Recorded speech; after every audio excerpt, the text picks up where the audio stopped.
Hello and welcome. I'm Jack Fink, and you're watching Eye on Politics on CBS News Dallas-Fort Worth.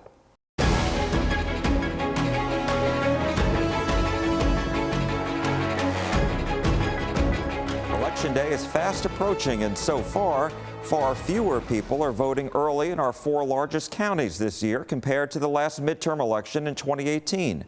After 10 of our 12 early voting days, records show the 4 counties, Dallas, Tarrant, Collin, and Denton, are down by nearly 255,000 voters from 4 years ago. It's far different than what some campaigns predicted, a record turnout for a midterm election this year. At our Redeemer Lutheran Church, one of the busiest polling locations in Dallas County, there was no line Thursday afternoon. This year, there are far fewer people voting early in our 4 largest counties in North Texas. Why are you waiting till Election Day? It's just something I've always done, voted on Election Day. I'm going to give it maybe to Election Day because I want to squeeze that opportunity just to get the right person in office. In 2018, there were more than 429,000 people who cast their ballots during the first 10 days of early voting. But this year, during the first 10 days, 308,000 people have voted. In Tarrant County, more than 376,000 people cast ballots during the first 10 days of early voting 4 years ago, while this year it's only 315,000. I expect to win this thing, and then we'll come back and celebrate. Won't that be fun? The Democratic candidate for Lieutenant Governor, Mike Collier, thanked volunteers at the Dallas County Democratic Party headquarters. Wish we had more people coming to the polls, and I'm not ready to conclude one way or another as to what it means, and we still have Election Day. But Dallas County Republican Party Chair Jennifer Stoddard-Hoydu says she's encouraged.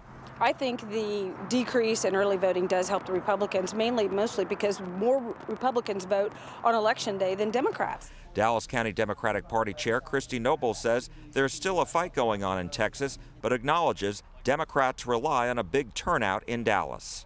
The Democratic percent of that vote has to be high, higher in Dallas, in Harris, and in Travis than obviously in the rest of the state. And so that's what we're focusing on right now.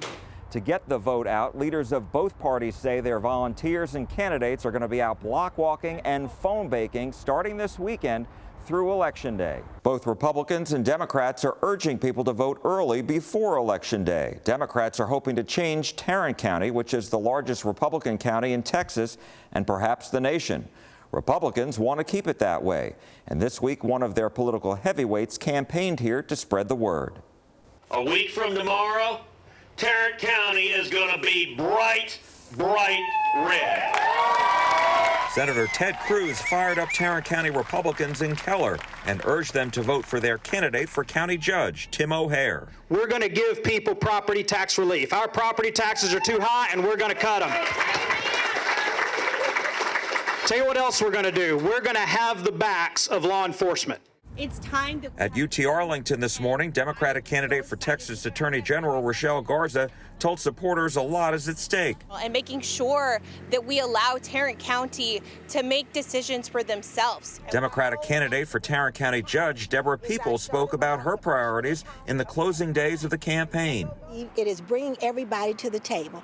It is continuing to grow the economy. People need jobs, Jack, and they need well-paying jobs. It is focusing on public health. Tarrant County is the largest Republican county in Texas and perhaps the country, and Republicans here want to keep it that way.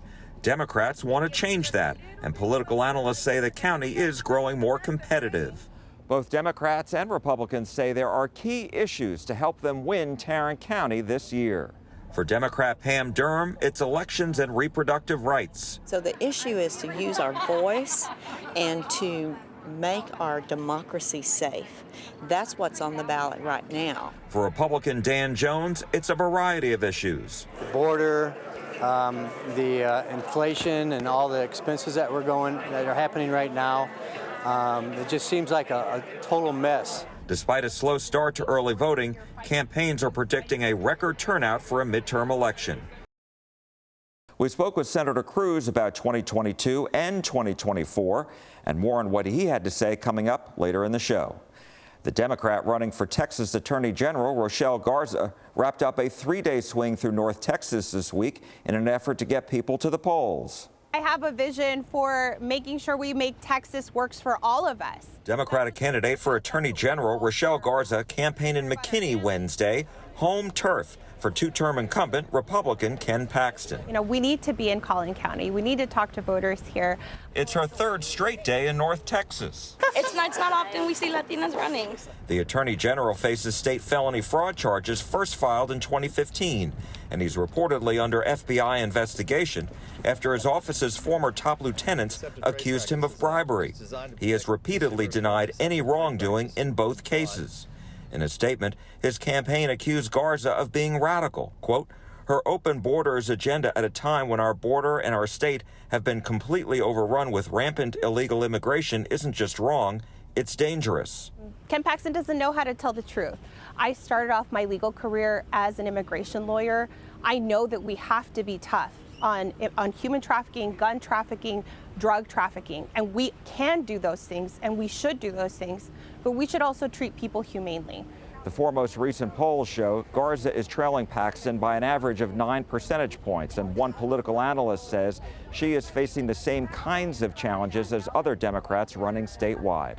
I think she's in the polling showed she's made some pretty good progress, but ultimately, like all Democrats in Texas, it's a very big state. It's very expensive to campaign in, and it's really hard to break through. Garza says reproductive rights will help her campaign break through. Once you take that right away, all of our rights are under threat. Democrats have said they don't believe the polls reflect this concern, but Republicans disagree. This week, the candidates for governor announced their latest fundraising amounts. Between September 30th and October 29th, Democrat Beto O'Rourke announced his campaign raised $10.5 million, which is more than Republican Governor Greg Abbott, whose campaign said they took in nearly $9 million during the same time. The most competitive congressional races in the state this year are in South Texas, where Republicans are hoping to capture 3 seats, the 15th, 28th, and 34th districts. We spoke with Dr. Alvaro Corral, political science professor at UT Rio Grande Valley, about these races.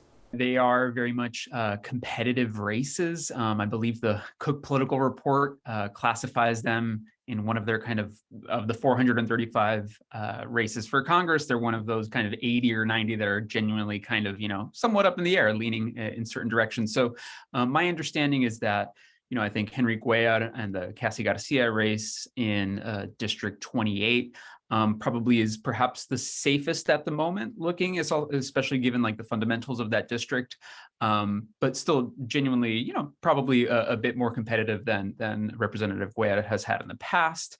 And then we have District 34 and that race between Mayra Flores, newly elected member of that district, versus Vicente Gonzalez, who is technically the incumbent of the nearby district CD15, Congressional District 15, but he's gone and moved over to seek election in what is viewed as a bit more of a favorable race for Democrats in District 34.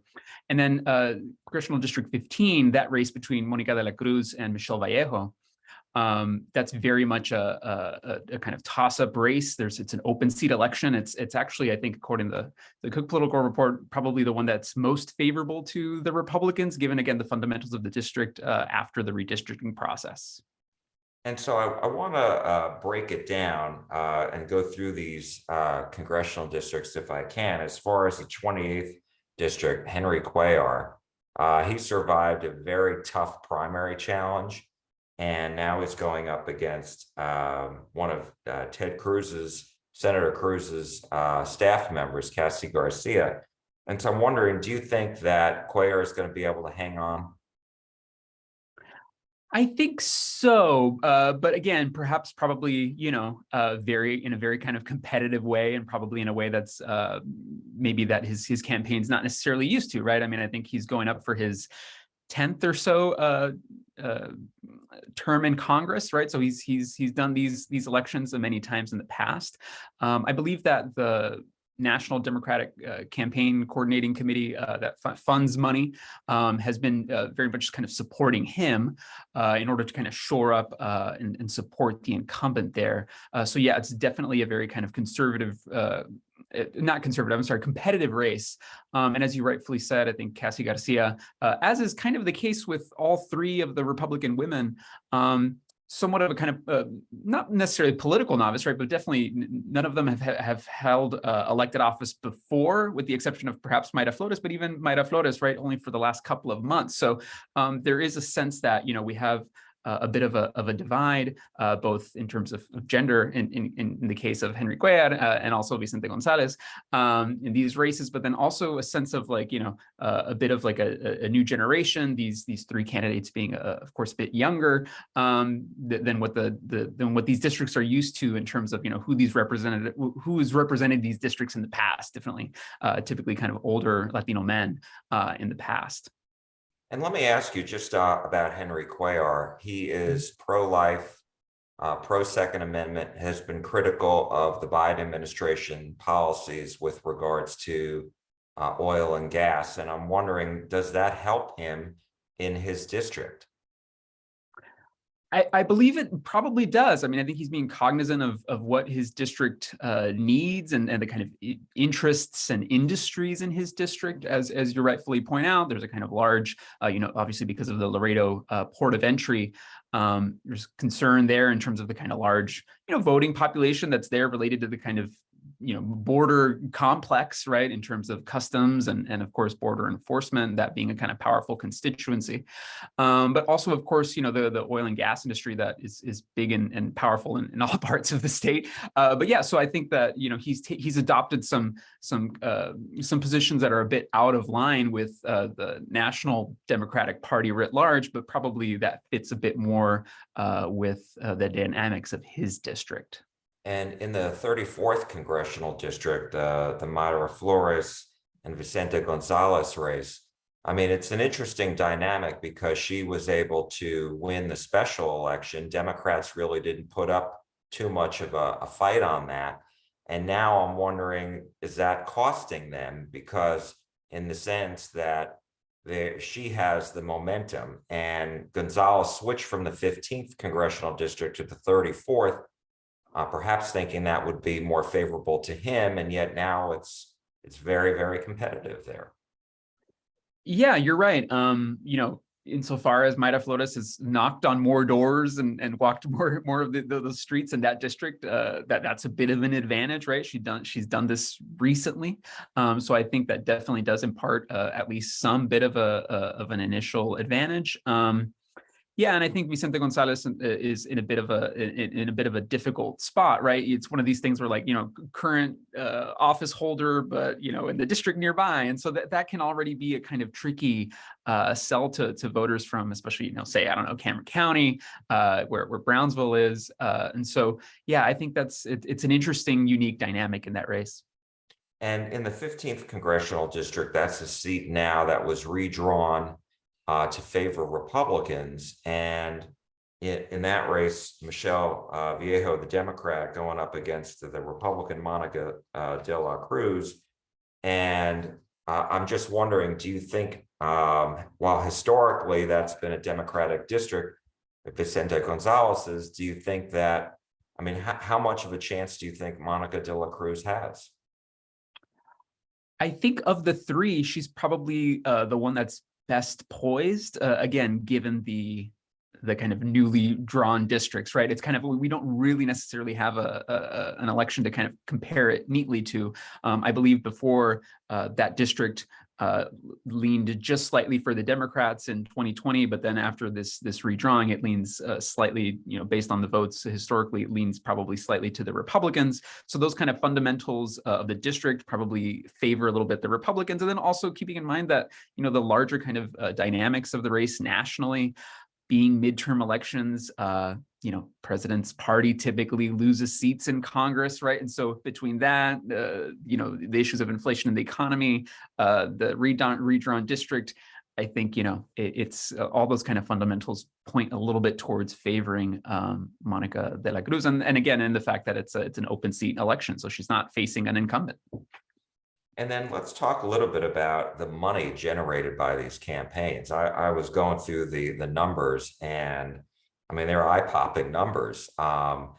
You have the three Republican congressional candidates raised nearly $11 million between the three of them, which is more than the three Democrats combined, which is about 9.3 million. What do you make of this money? And obviously in Cuellar's race, he's outraised Cassie Garcia, but still, to have this kind of money between the two of them, almost, $20 million, more than $20 million. What do you make of that?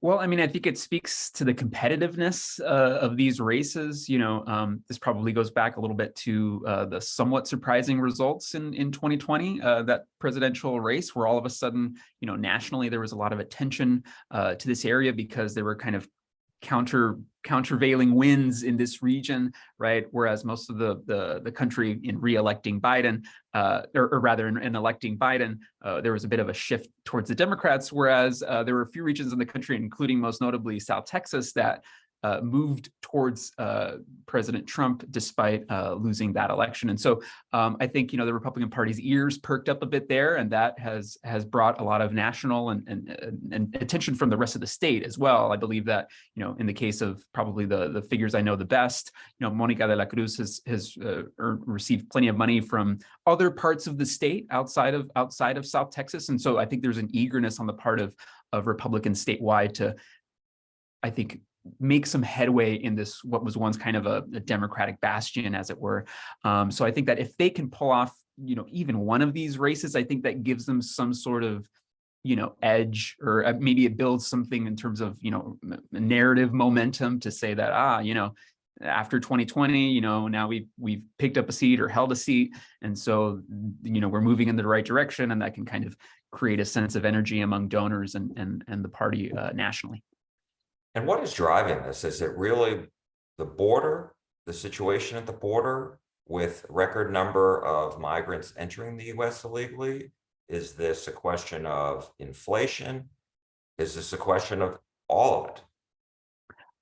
I think it's a question of all of them. I mean, I think that, as I've been saying, I think that, perhaps kind of big picture, something to keep in mind is that, yes, this was a region that's, stronghold, bastion, whatever you want to call it, for Democrats in the past. But that was especially true of Hillary Clinton and Bill Clinton, right? So it's almost like, what does it mean to have been a bastion, but of like Clinton Democrats, right? And now, the Democratic Party may very well be in a bit of a moment of transition. And so these, lifelong Democrats, lifelong partisans, maybe are, again, just in a period of transition between that, and then also obviously the kind of economic issues in terms of the economy, keeping in mind that this is a region with somewhat lower socioeconomic status, lower levels of educational attainment, higher levels of poverty. And so I think that, the COVID economy plus the inflation economy has probably kind of, entered people's calculus a little bit, perhaps, right, at the margins. And so if you take all those things together, and you mentioned the border, of course, I mean, I think it's, despite the fact that, border cities in the Rio Grande Valley and across the state of Texas are, typically statewide analysis, national analyses are objectively, empirically, some of the safest places to live and continue to be, despite whatever may very well be happening at the border. I think how many years of the Trump administration and this kind of continuous rhetoric, both of the Trump administration and also, folks like Governor Greg Abbott, if you speak and kind of talk about it enough, you over time can start to change people's minds. And so I think, you add those three things together, and I think that's produced a bit of a shift. Has there been an impact on life in general, as far as, as what's going on at the border, as far as impact on schools, impact on hospitals? Have there been real life impacts in South Texas, at the border communities? It's tricky to say. I mean, I think it depends on who you speak to and where. I mean, I think that, some of the larger cities, with the exception of perhaps Brownsville, but, I think cities like the big cities of Hidalgo County, like Edinburgh and McAllen, are a bit further removed physically from the U.S.-Mexico border. And, things, especially during the Biden administration, there are entries, but those entries typically are then going to other parts of the country. And although there's been kind of record numbers, I mean, those numbers are typically actually apprehensions. And so it's one of these things where, even just personally, folks, oh, you live in South Texas, given the rhetoric that we hear on the nightly news, oh my gosh, what's going on? But, generally things seem to be, normal life continues. You wouldn't necessarily know it walking down the streets of McAllen and Edinburgh on a random day that, there's some sort of crisis at the border. And so I think that there is a sense that maybe, sometimes some of this politics around the border is sometimes done for other audiences outside of the border regions specifically that are used to this kind of cross-border international kind of feel of these areas. So I think that it can sometimes be a bit of a mismatch between the political rhetoric and then the reality on the ground. And my last question, I really appreciate your time, and that is, do you think what happens at the border on election night, if, as you said, if a Republican is able to win one, I mean, I know that some people are predicting Republicans are going to win all three, and Democrats say that's not going to happen. But I'm just wondering, do you think, depending on what happens at the border and if in these congressional races rather, and Republicans are able to pick up one, as we've discussed, do you think that will have an impact on how Latinos vote statewide in the future? It might. I mean, I'm not sure. I think that, we need to see this in perhaps a kind of presidential election scenario as well, right? I mean, midterm elections can kind of provide some interesting kind of outlier results. And so even, again, it's one of these things where, like, if Republicans were to pick up one seat, I think they'd be very happy with that. And they'd use that. If they were to pick up two, that would be, I think that, a lot of folks would probably stand up and take notice, including the Democratic Party. I agree with you, likely that picking up all three is probably unlikely. But again, if we were to kind of take one of those results, a victory or two, add that to, the upcoming presidential election, if there were to, trends were to continue, that we saw in 2020, then I think there would be some sort of genuine, we could say, okay, I think there's something going on here. So, but I think that it's just a matter of seeing what the results are on election night. Dr. Alvaro Corral of the University of Texas at the Rio Grande Valley, thank you so much for your insight. We really appreciate it. Thank you. Appreciate it. Nice to be with you. As we showed you earlier, Senator Ted Cruz came to Keller this week to fire up Republicans. We asked him why it was important for him to come to Tarrant County. Tarrant County is an enormously important county in the state of Texas, third largest county in Texas, and Tim O'Hare is running for county judge, is a strong, principled conservative. I believe he's going to win on election day. And we're going to see Tim O'Hare as the strongest conservative in the country leading a major metro area. That's really important when the country is looking all across the nation at jurisdictions that have gone the wrong path under Democrat policies.